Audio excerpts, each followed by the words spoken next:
Continuamos con el panorama general del tema ¿qué es la teología reformada? Hace un tiempo publiqué un libro titulado Gracia desconocida y la frase del subtítulo de este libro es el corazón de la teología reformada. Lo que estoy tratando de hacer es seguir el bosquejo del libro, el cual detalla a mayor profundidad todo lo que voy a decir en este breve resumen. En nuestra primera sesión vimos que la teología reformada es una teología. Y ahora quiero sugerirles que la teología reformada es una teología sistemática. Uno de los privilegios en mi vida ha sido poder enseñar la disciplina de la teología sistemática a nivel de seminario. Y sé que en estos nuevos tiempos, con el advenimiento de la filosofía existencialista, por ejemplo, ha habido esta creciente antipatía o alergia, por así decirlo, contra todo lo que signifique sistemas. Y en ocasiones, con buena razón, parte de la preocupación que la gente tiene es que sabemos lo que pasa cuando la gente adopta un sistema de filosofía y luego toma ese sistema y lo traslada a las páginas de la Biblia y luego trata de forzar todo lo que la Biblia dice conforme a ese sistema. La idea de un pensamiento sistemático va mucho más atrás en la historia de la Iglesia, pero aún en el periodo de la Ilustración, con la llegada del método científico moderno, los filósofos de aquellos días descubrieron o abogaron por un método o ciencia que llamaron el método analítico de estudio, el cual en otros términos y en un lenguaje más común se llamaba la tarea de buscar para encontrar la lógica de los hechos. Es decir, que los científicos explorarían los detalles del universo físico y dirigirían sus telescopios al cielo para recopilar tanta información particular como les fuera posible. Luego de obtener estos datos, intentarían encontrarle sentido. Trataron de ver cómo encajaban juntas todas las piezas en particular. Históricamente, la tarea de la teología sistemática ha sido algo así. No es venir a la Biblia con un sistema preconcebido, sino ir a la Biblia, escuchar las palabras de Dios en todas sus particularidades, en todos sus detalles, y entonces tratar de discernir cómo todas esas verdades individuales encajan entre sí, porque el supuesto de la teología sistemática es esta, que la Biblia es coherente, que aunque Dios nos revela muchas cosas a nosotros, toda su verdad está unificada en su propia persona y en su propio carácter. Me encuentro de hecho con la enseñanza. A veces tengo charlas que se convierten en una especie de discusión abierta con mis estudiantes. Y empezamos el seminario mirando una doctrina en particular dentro de la variedad de la teología sistemática, porque si les permito a los estudiantes hacer sus preguntas, seguro que terminamos en otros temas muy lejos a la doctrina que empezamos a estudiar. A primera vista podría parecer que solo estamos dando vueltas persiguiendo conejos por caminos innecesarios, pero luego les recuerdo a ellos, les dije que esas preguntas que me están haciendo son preguntas que deberíamos hacernos ya que fluyen de la doctrina que estamos estudiando, porque cada doctrina de la teología cristiana toca de alguna manera todas las demás doctrinas de la fe. Es decir, que toda la fe cristiana está íntima e intrínsecamente relacionada en todas sus partes. De hecho, una de las cosas que nunca deja de sorprenderme es la manera en que la Biblia habla de tantas cosas durante tantos años y con miles de detalles, y sin embargo la simetría de las escrituras está allí. Todo esto encaja de una manera tan coherente. Cuando decimos que la teología reformada es sistemática, eso es lo que estamos diciendo desde el principio, que no estamos tratando de imponer un sistema a las escrituras, sino de encontrar el sistema de doctrina que está en las mismas escrituras, para ver cómo todas las piezas encajan juntas. Ahora, una de las ironías de la teología reformada, y voy a usar la palabra paradoja, a pesar de que a veces choco con esa palabra, les digo a mis alumnos cuando estudiamos teología sistemática que usualmente iniciamos la teología sistemática con el estudio de lo que llamamos teología propia. No hablamos de lo opuesto a la teología impropia, sino que la teología propia se refiere a un enfoque sobre la doctrina de Dios. A diferencia de la doctrina del pecado, la doctrina de la justificación o alguna otra doctrina, sino más bien sobre nuestra comprensión de la naturaleza y el carácter de Dios mismo. Y aquí es donde la paradoja entra en juego. Al inicio de este estudio le digo a mis alumnos que si nos fijamos en los credos y confesiones reformadas y leemos lo que dicen sobre la naturaleza de Dios, tendrán que buscar con mucho esfuerzo para ubicar algo allí que sea claramente reformado. Me refiero a las confesiones de los metodistas y luteranos y episcopales, y todas las demás denominaciones tienen básicamente el mismo contenido y las mismas afirmaciones en sus credos. Todos decimos que Dios es eterno. Todos creemos que Dios es invisible, que Él es espíritu, que Él es inmutable, omnipotente, omnisciente y todas esas cosas de las que hablamos con respecto a los atributos de Dios. Por eso digo, por un lado, no hay nada particularmente distintivo de la doctrina de Dios en la teología reformada que haga la teología reformada diferente de otra teología. Sin embargo, una vez más, aquí está la paradoja. Si alguien me dijera, Roberto, ¿cuál crees tú que es el aspecto más distintivo de la teología reformada? No dudaría en responder a esa pregunta diciendo, es nuestra doctrina de Dios. Ustedes dirán, espera un minuto, me estás mareando con todo esto. Acabas de decir hace un momento, te oímos decir lo que no hay nada particularmente distintivo entre la doctrina de Dios y la teología reformada. Y ahora estás diciendo que al mismo tiempo, paradójicamente, lo que más distingue a la teología reformada es su doctrina de Dios. ¿Qué está tratando de decir? Puedo ver las caras de asombro en aquellos que están sentados justo frente a mí en este mismo instante, cuando hago esta afirmación aparentemente contradictoria y resalto aparentemente. Permítanme tratar de aclarar esto y explicarles lo que quiero decir. Todos los cristianos tienen una afirmación de credo básicamente ortodoxa acerca del carácter de Dios. Pero lo que creo que sucede con frecuencia en otras teologías es que cuando se desvía la atención hacia otra doctrina, hay una tendencia a olvidar su afirmación sobre el carácter de Dios. Y la doctrina de Dios es solo una de muchas doctrinas de la fe, más que la doctrina dominante de la fe. Por ejemplo, nunca en mi vida he conocido un cristiano que me mire a los ojos y me diga que no cree que Dios es soberano. Los cristianos, en esencia, están bastante dispuestos a afirmar la soberanía de Dios.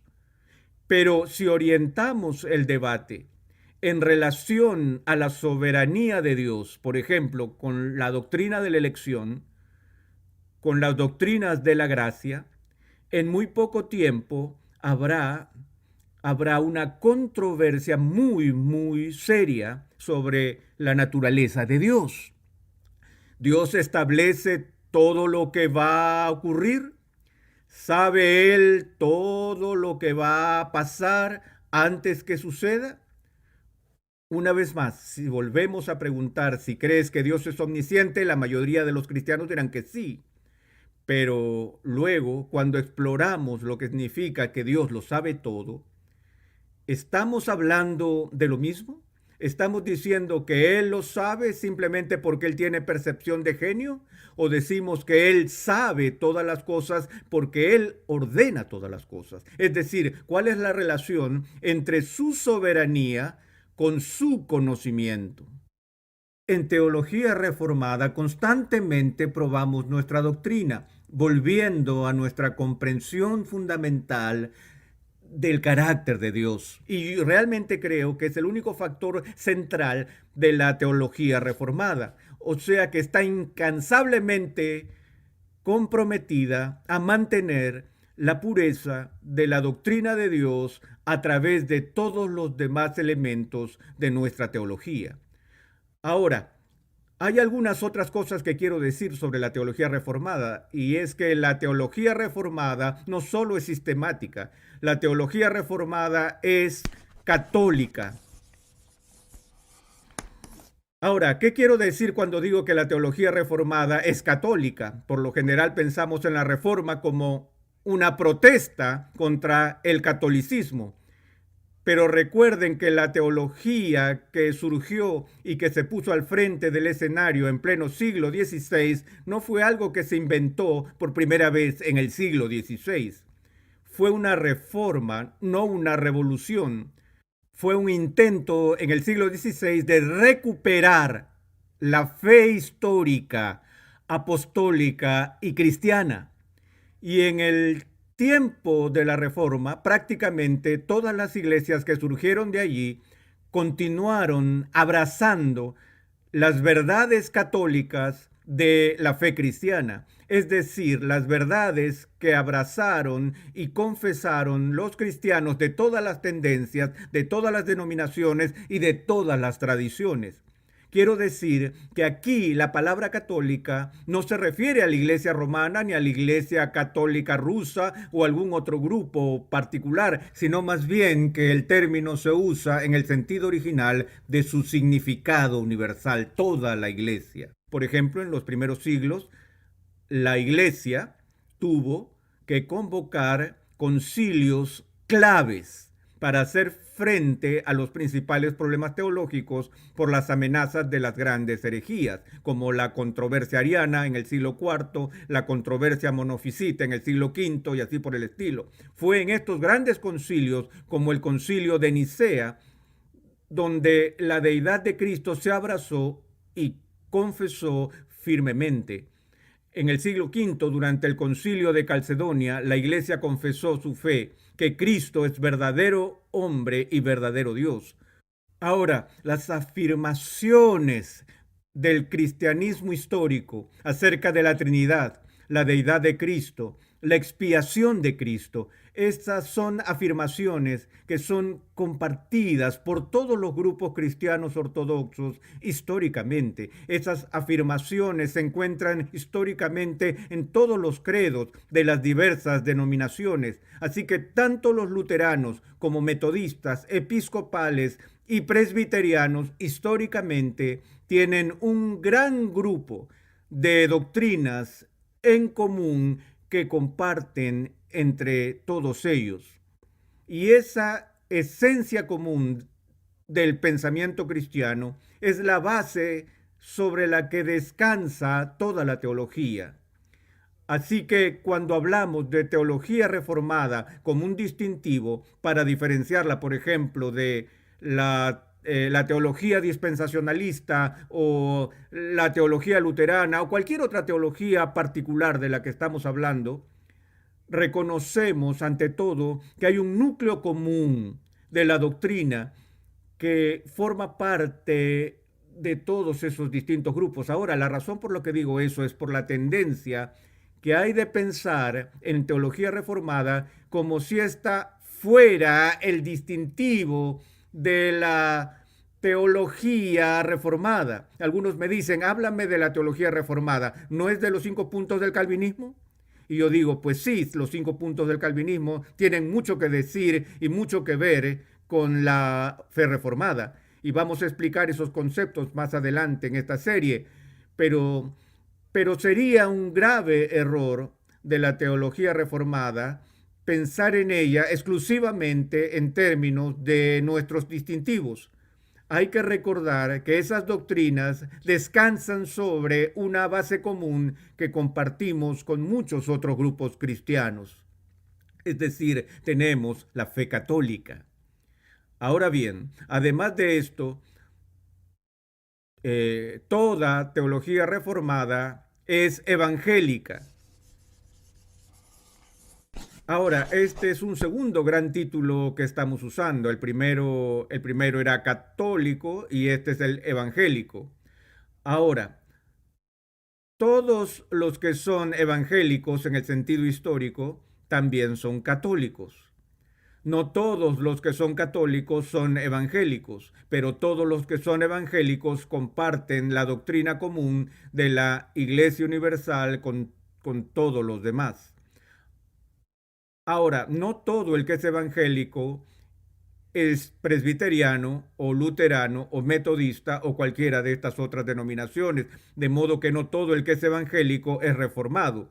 Pero todo el que es reformado en el sentido histórico del término también es evangélico.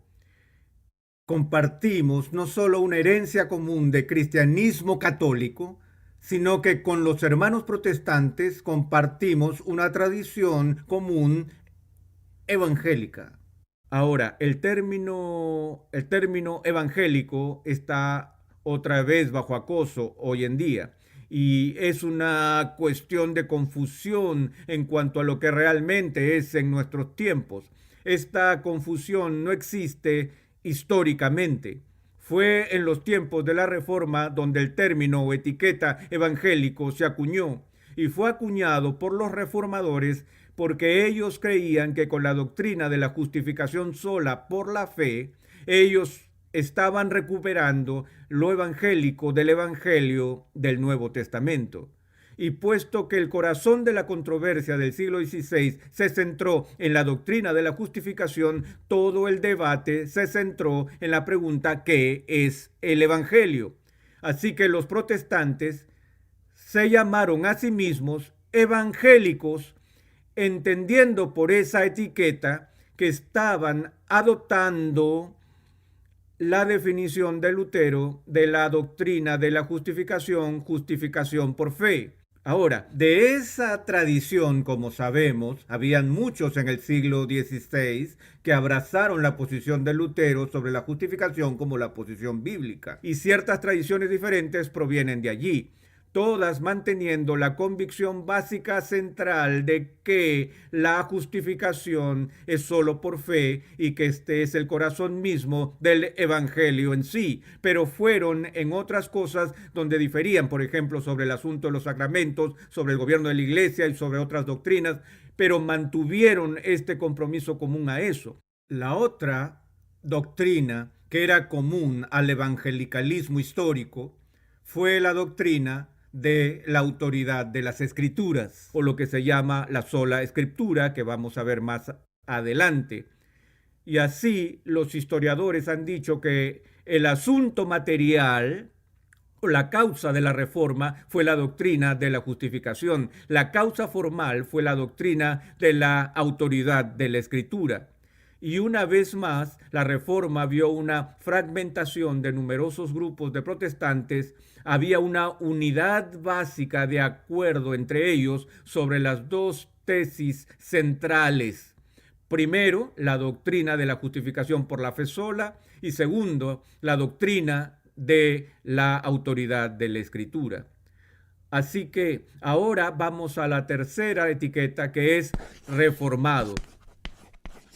Cuando usamos esta etiqueta, estamos haciendo otras distinciones en la taxonomía de la teología. La taxonomía es la ciencia de la clasificación. Hacemos eso en el mundo biológico, dividimos en reinos, el reino vegetal y el reino animal.